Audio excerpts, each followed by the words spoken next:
Good afternoon. I'm Mark Updegrove, the President and CEO of the LBJ Foundation.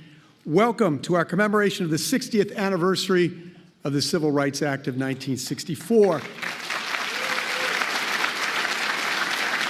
And thank you, a huge thank you to the Houston Tillotson Choir, to Ruthie Foster, and to Brian Cranston for introducing this in such a grand manner.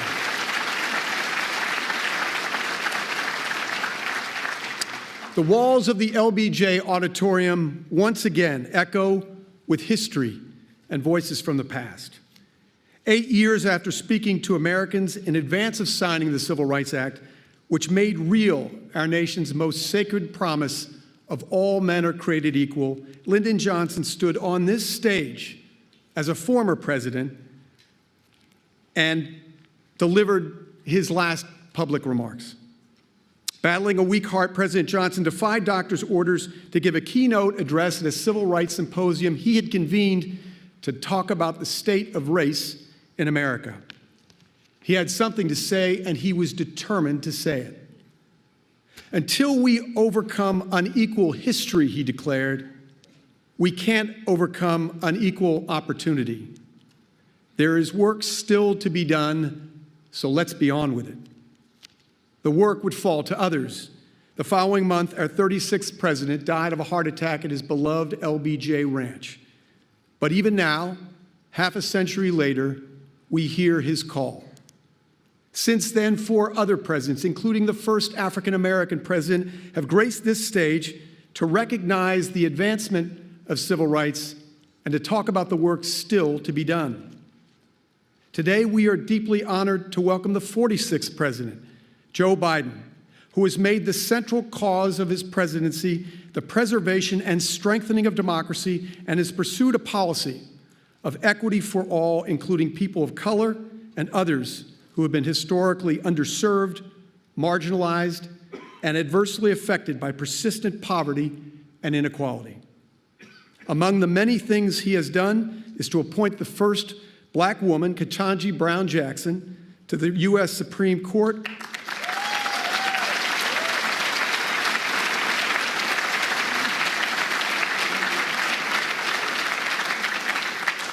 and to choose as his running mate Kamala Harris, the first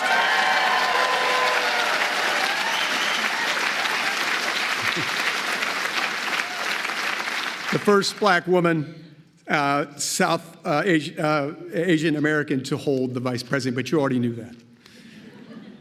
We are grateful to President Biden for his policy to bolster voting rights, which have been severely weakened since Lyndon Johnson signed the Voting Rights Act in 1965, and for all of his efforts to return our nation to the democratic norms and values that provide ballast to our great republic. Dr. Martin Luther King said, "The arc of the moral universe is long, but it bends toward justice."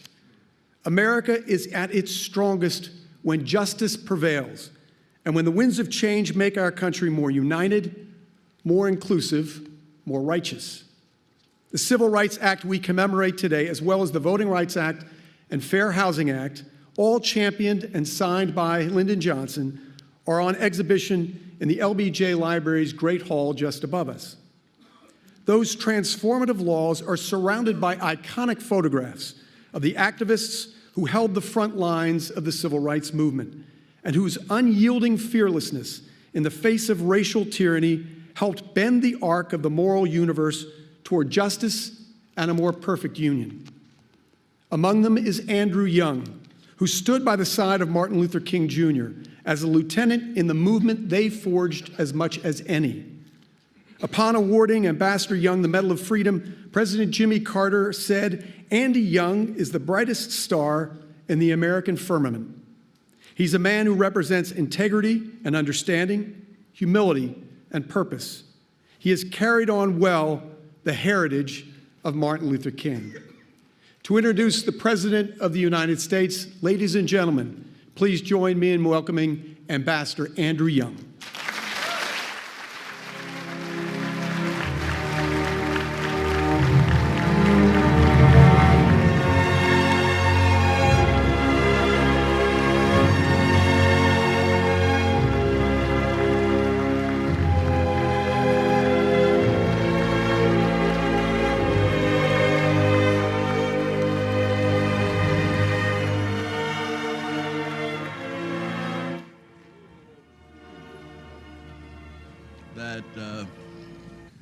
I was lined up waiting to be sworn in for Congress. And there was another little fella in the Senate who was too young to get in. They had to wait 3 or 4 days till he turned 30 to swear him in as a United States Senator. For the last 50 years, he has devoted himself to fulfilling the dreams of the American people, all of them, rich, poor, black, white, red, green, gay, straight, whatever we are. And I'm here reminding you that if you live long enough, all of us are going to be handicapped one day. But few people have been able to thrive and succeed in the midst of so much pressure and tension and responsibility as Joe Biden. And I was thinking what I should say, and I said that maybe Ray Charles said it best. When he started his recording of America the Beautiful with the third verse of that song. And it said, "Oh, beautiful for heroes proved in liberating strife, who more than self their country loved, and mercy more than life. America, America, may God thy gold refine, till all success be nobleness, and every gain divine."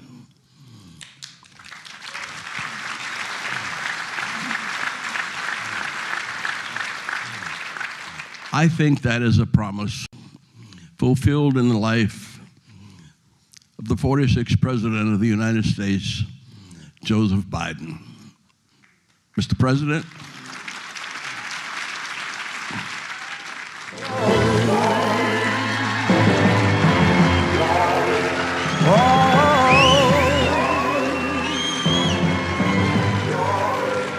Now the war is not over, victory isn't won, but we'll fight on to the finish, and then when it's all done.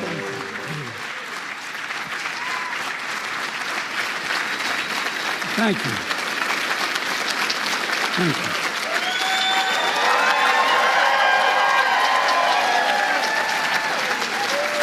Thank you.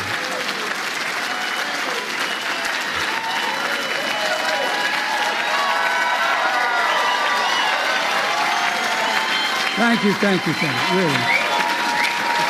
Thank you. Please. Please. Thank you, Mr. Ambassador. Mr. Ambassador, thanks for that introduction, and above all, for your friendship over the years. There's literally one word that comes to mind every time I think of Andy Young. The word's integrity, absolute integrity. And thank you to the Johnson family for carrying forward the legacy of a truly great president and first lady. Your mom was incredible as well.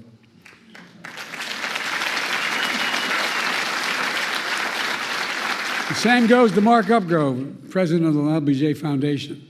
It's great to be back here. I thank you all and distinguished guests gathered here today.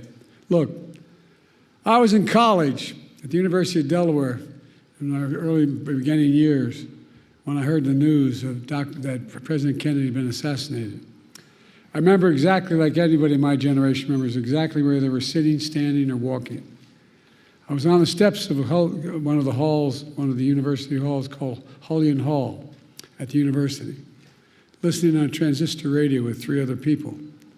Seemed unbelievable. And then, later watching President Johnson help the nation find a way forward.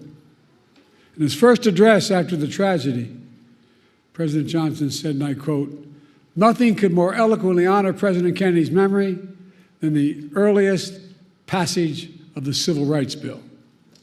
That's what he said.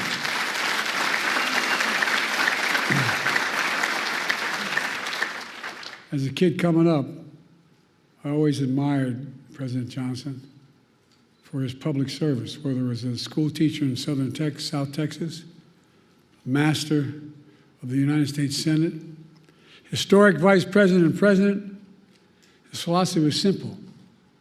In a great society, no one should be left behind. He'd say, it's time for us to come to see that every American gets a decent break and a fair chance to make good. And as Andy Young said, President Johnson met repeatedly with the civil rights leaders and built a coalition to bring that vision to life. And he did. He brought it to life. Over 50 years, the LBJ Foundation has convened this symposium to reflect one of the crowning achievements, the Civil Rights Act of 1964, a defining moment that has since opened doors of opportunities for all Americans, regardless of race, sexual orientation, gender identity, religion, national origin.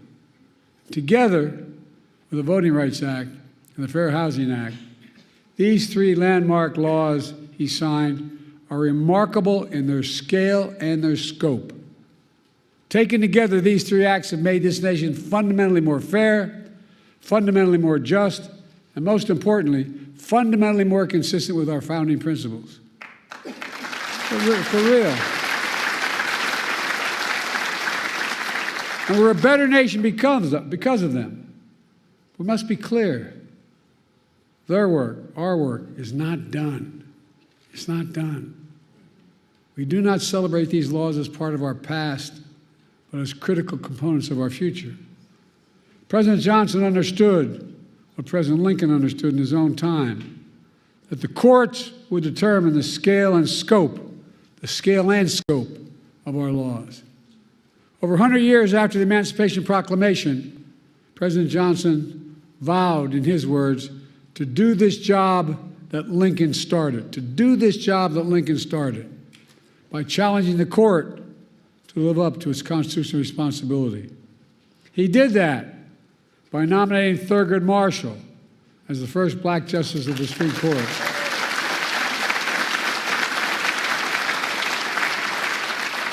And by aggressively defending civil rights throughout the courts. But now, we live in a different era. In recent years, extreme opinions that the Supreme Court has handed down have undermined long-established civil rights principles and protections. In 2013, the Supreme Court in Shelby County case gutted the Voting Rights Act, opening the floodgates to a wave of restrictive voting laws that have seen states across the country pass. In 2022, the court overruled Roe v. Wade and the right to choose that had been the law of the land for 50 years. 50 years. The following year, the same court eviscerated affirmative action, which had been upheld and reaffirmed for nearly 50 years as well.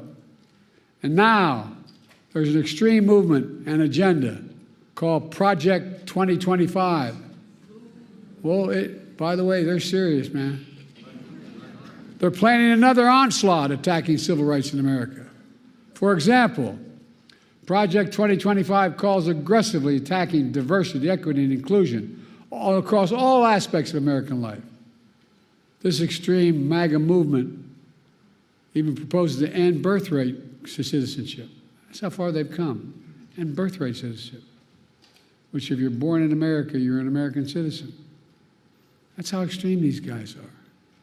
This issue and so many other civil rights that Americans take for granted are likely to come before the court in the years to come. And most recently and most shockingly, the Supreme Court established in Trump versus the United States a dangerous precedent. They ruled, as you know, that the President of the United States has immunity for potential crimes he may have committed while in office. Immunity. This nation was founded on the principle there are no kings in America. Each of us is equal before the law. No one is above the law. And for all practical purposes, the court's decision almost certainly means that a president can violate their oath, flout our laws, and face no consequences. Here's what Justice Sotomayor, Supreme Court Justice, wrote in her dissent, and I quote, "Under the majority's reasoning, the President now will be insulated from criminal prosecution. Orders a Navy SEAL Team 6 to assassinate a political rival. Immune. Organizes a military coup to hold on to power. Immune. Takes a bribe in exchange for a pardon. Immune. In every use of official power, the President is now a king above the law." Just what Justice Sotomayor wrote in her dissent. Folks, just imagine what a president could do in trampling civil rights and liberties given such immunity. The court's being used to weaponize an extreme and unchecked agenda. This decision is a total affront to the basic expectations we have for those who wield the power in this nation, that they are expected to be wholly accountable under the law. The President is no longer constrained by the law, and only limits on abuse of power will be self-imposed by the President alone. That's a fundamentally flawed view and a fundamentally flawed principle, a dangerous principle. On top of its extreme decisions, the court is mired in a crisis of ethics. These scandals involving the justices have caused public opinion to question the court's fairness and independence that are essential to faithfully carrying out its mission of equal justice under the law. For example, there are documented reports of a decades-long effort to reshape the judiciary, including the Supreme Court backed by shadow special interests that also support Project 2025.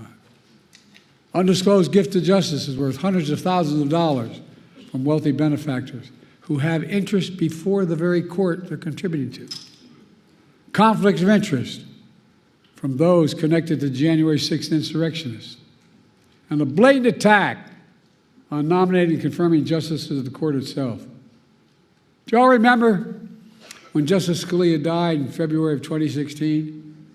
And the Republicans blocked the President's nomination, President Obama's nomination, to fill that vacancy for nearly a year by making up an entirely new standard that there be no confirmations of the court during an election year. But then, when Justice Ginsburg died in 2020, Republicans rushed through the President Trump's nominee at the very same time votes are being cast in an election that Trump would lose. It's outrageous.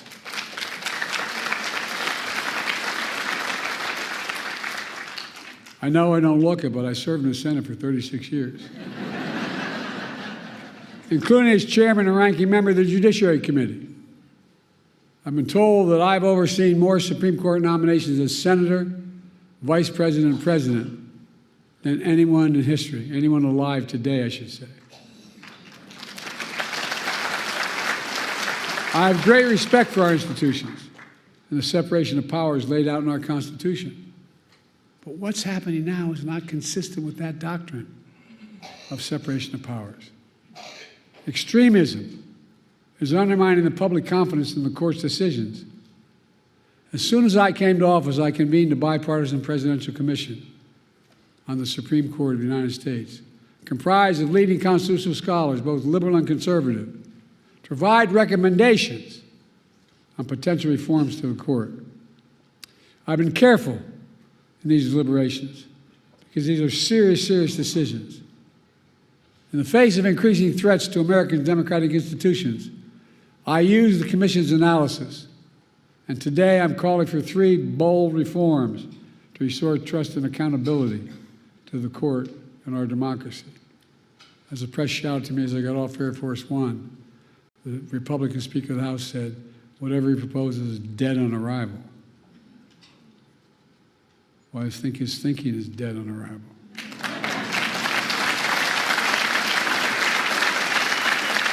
First, I'm calling for a constitutional amendment called "No One is Above the Law" amendment. It holds,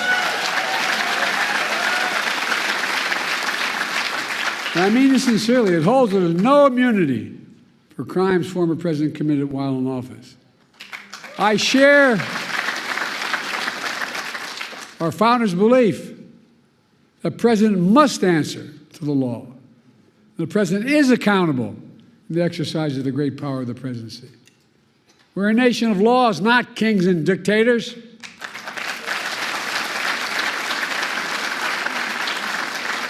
The decision can be boiled down to the title of one case, Trump versus the United States. The court asserted it was making a ruling for the ages.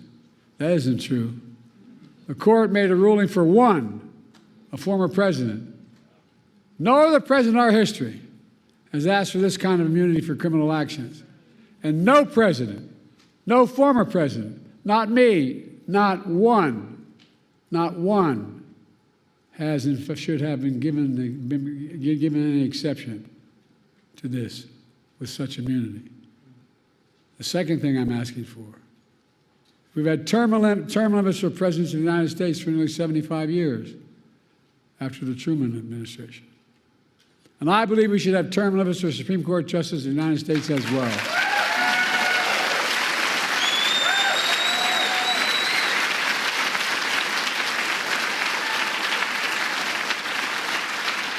In fact, the United States is the only major constitutional democracy that gives lifetime seats in their high court. Term limits would help ensure that the court membership changes with some regularity. That would make timing for the court's nomination more predictable and less arbitrary. Reduce the chance that any single presidency imposes undue influence in generations to come. The bipartisan commission I convened analyzed various term limit structures. Based on their report, I believe the best structure is the 18-year term limit. That would help ensure the country would not have what it has now, an extreme court that's the product of an attack on the confirmation process that's been weaponized by those seeking to carry out an extreme agenda for decades to come. By the way, these guys mean it. These guys mean it. Project 2025 is real. They mean it. Third, I'm calling for a binding code of conduct for the Supreme Court.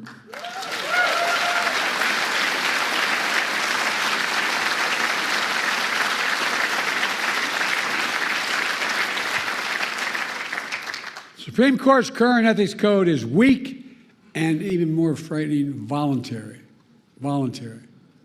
Any code of Congress must be enforceable. Under the reform I propose, justice would be required to disclose gifts, refrain from public political activity, recuse themselves in cases in which they or their spouses have a financial or other conflict of interest. Most people don't realize that Congress passed a law decades ago that says all federal judges, including Supreme Court justices, have to recuse themselves in such cases. But the current justices insist on enforcing that requirement themselves without any public oversight or compulsion. See, that's their decision. They don't have to tell us how they made it. That might work if the court was actually enforcing those requirements, but they are not. The court is not self-policing. The court is not dealing with the obvious conflicts of interest. We need a mandatory code of ethics for the Supreme Court, and we need it now.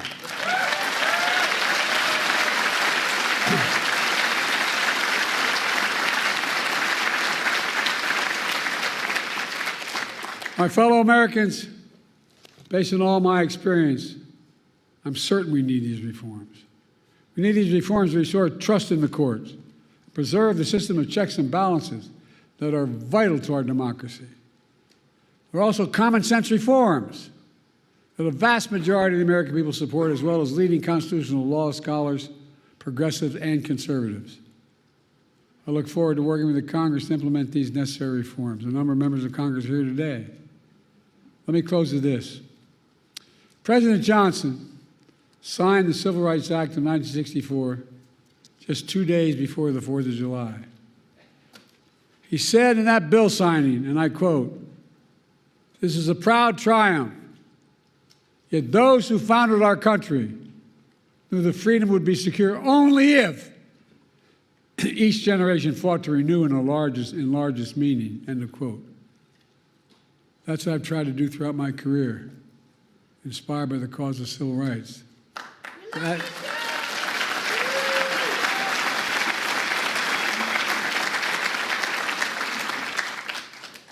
That's what got me involved initially. My state was a state that was segregated by law. We were one who, only reason we didn't fight in the side of the South, we couldn't get there. I'm serious. What motivated me to be a public defender, a county councilman, I'll never forget, I had a good job with a big trial firm.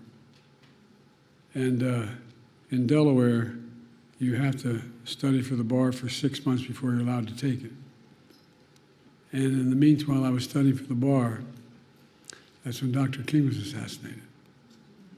We're the only state in the nation, city in the nation, that had the military stationed on every corner with drawn bayonets for 10 months, insisting, because we had a very conservative Democratic governor. In those days, when the Democrats won, they could choose to be part of the Southern Governors or Northeast Governors Conference. They choose the Southern Governors Conference lots of times. But guess what? It got me engaged. I love how reading these biographies of me now that I knew I was going to run for president. I remember walking in to the public defender's office, which was part-time at the time, and asking for an application because I wanted to join the public defender's office. And he looked at me, his name is Franny Kearns, he said, "Don't you work for Pickett, Warburton, Sanders?" I said, "Yeah." He said, "Why the hell would you want to do this?" Not a joke. But I said, "Let me do it." I became a public defender. Folks, here's the deal. Because I got engaged like a lot of you do, whether you run for office or not. You get engaged and you want to change things. So I kept trying to change the Democratic Party in my state, which is very conservative. And then a group of people came to me, as my senator knows, Chris Coons, came to me and said, "Look, we want you to run for state senate." I said, I can't go to Dover all the time. I'm just starting a law firm. I'm a part-time public defender. And then they came back to me and said, "Why don't you run for the county council?" I said, "I can't." They said, "You stupid SOB, it's right across the street there." I'm serious. Meets only twice a week. So my sister, my best friend, managed my campaign, and we picked a district that we couldn't possibly win. No Democrat had ever won. But my problem was I had my sister doing my campaign. And we won. Next thing I know, I was part of a group assigned as young senators, young elected officials, to try to bring the party around to get someone to run for the United States Senate. And I was put on a commission. When you're the young lawyer, you get to turn the lights on and off after every meeting. And so I remember going down to the Democratic convention, off year, in Dover, Delaware. And after the afternoon session, went back and I was in my room. There's a nice motel you just drive up to, get out and walk in your door there. And you know, an 8x10 bathroom, a shower, and a stall. And I had my towel around me and a shaving cream on my face, and I went bam, bam, bam at my door. And I thought it was the guys that came down with. The guy was had a talk show named Bob Cunningham, was a big civil rights guy, and two others. So I thought it was them. I walked, opened the door. There was a former governor, former Supreme Court justice, swear to God, the state chairman, and the former congressman. And they said, "We just had dinner." Well, I said, "I'm sorry, gentlemen." I walked in, I ran to the bathroom, shake the shave grip, thinking I could put something on. There wasn't anything here. I walked back out with a towel. I'm standing against a nail, a desk nail to the wall, and they're on the beds that are nailed to the headboards are nailed to the wall. Four of them sitting across. I said, "Joe, we were thinking you should run for the United States Senate." I said, gentlemen, are you serious? And they went on and made their case. I hope all of you had a professor as enlightened as mine. I had one professor named Dr. Ingersoll, my political philosophy professor, at the University of Delaware, which is between Dover and where I was going home. So I called him, I could stop by and see him. And I said, what do you think I should do? He said, Joe, remember what Plato said. I'm thinking, what the hell did Plato say? Seriously. So Plato said, the penalty good people pay for not being involved in politics is being governed by people worse than themselves. I went home and spoke to my deceased wife. She said, look, Joe, you're working 40 hours a week trying to set up a law firm, and you're working 40 hours a week as a public defender. Get in or get out. Next thing you know, I was running. We won by Nixon won my state by 60% of the vote. We won by a staggering 3,800 votes. My point is,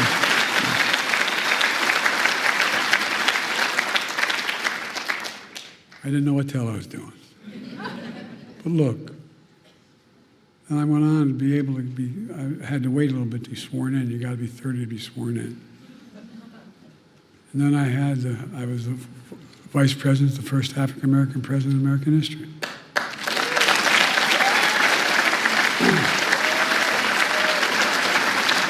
Now I'm president to our first woman vice president.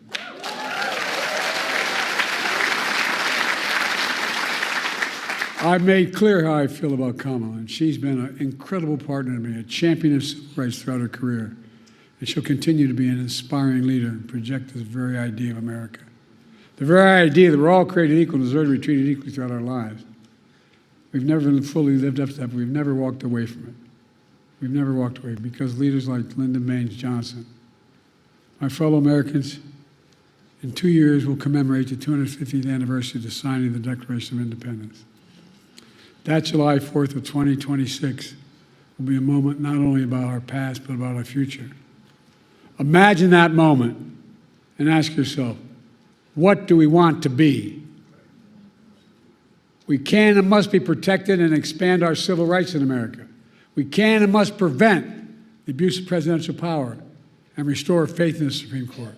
We can and must strengthen the guardrails of democracy. We must have to remind ourselves who we are. We're the United States of America. And there is nothing beyond our capacity. Nothing when we do it together. So let's stay together, and God bless you all. Lyndon Johnson, Lady Bird Johnson, and may God bless the whole family. Ladies and gentlemen, may God protect our troops. Thank you for listening.